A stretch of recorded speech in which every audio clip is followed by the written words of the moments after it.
Welcome to the daily global news briefing for Sunday, April 2026.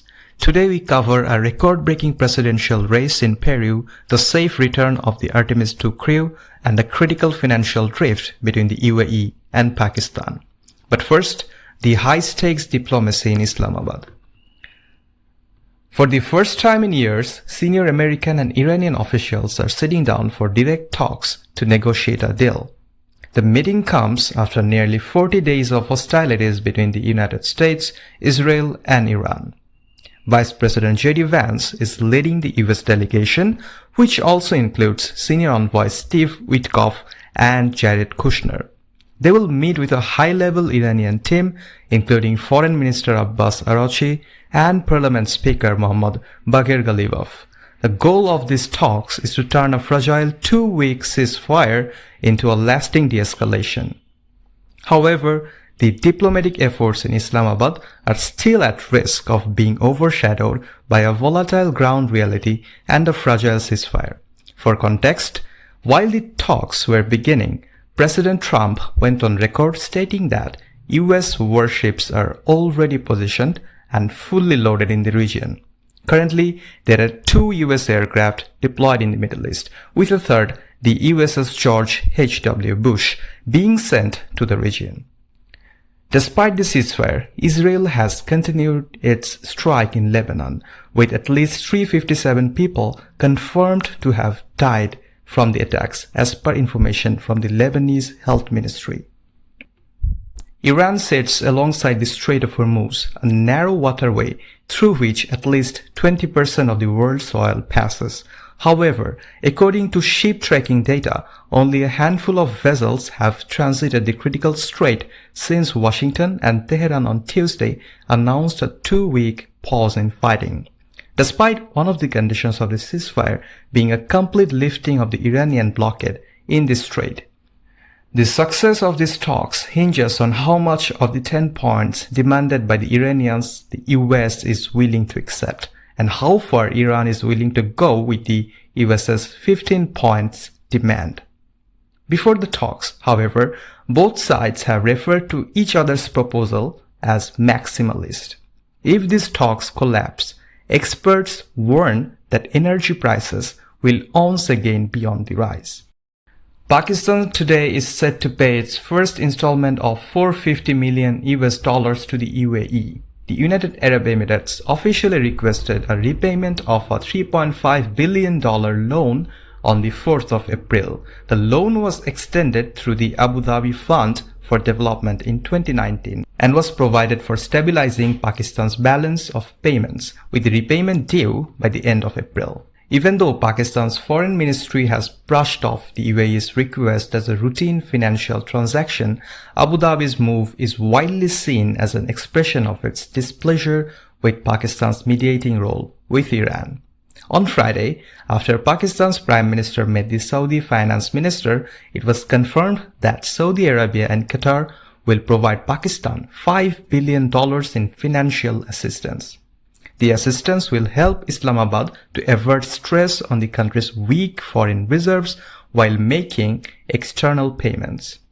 Pakistan remains trapped in a cycle of economic volatility, relying on the frequent IMF bailouts, with the most recent being a 37-month-long $7 billion bailout package active since September 2024. In a moment of rare global unity, the world watched this morning as the Artemis II crew splashed down safely on the Pacific Ocean. The crew commander Reid Wiseman, Victor Glover, Christina Koch, and Canadian Jeremy Hansen completed a 10-day mission that took humans around the moon for the first time since 1970.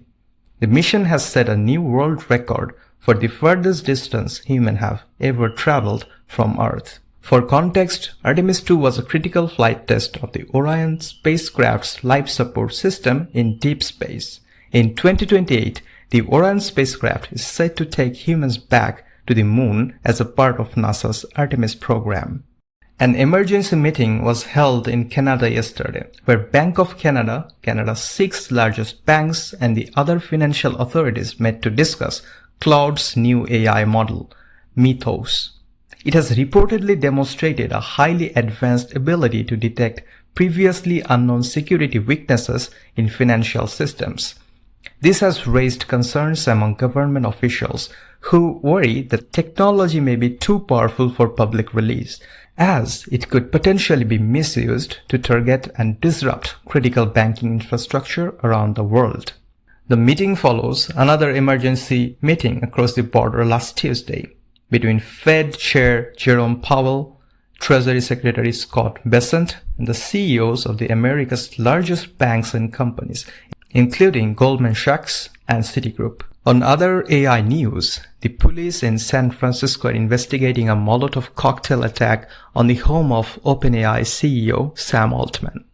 Altman was not injured, and the suspect has been taken into custody. Hungary is on the eve of its most competitive general election in 16 years, with voters heading to the polls on Sunday, April 12. This landmark election pits long-time Prime Minister Viktor Orban and his Fidesz KDNP alliance against a surging challenge from Peter Magyar and the Tisza party. Independent analysts are calling the most significant threat to Prime Minister Viktor Orban's 16-year tenure. Since 2010, except for the period from 2015 to 2018, Orban's Fidesz party has maintained a two-thirds constitutional supermajority. Viktor Orban is widely believed to have dismantled institutional checks and balances to favor his party. He has maintained close strategic ties with Russia that have often undermined the EU's stances. Reports from the Donbas region indicate that Russia may have shot down one of its own S-70 Okhotnik heavy stealth drones.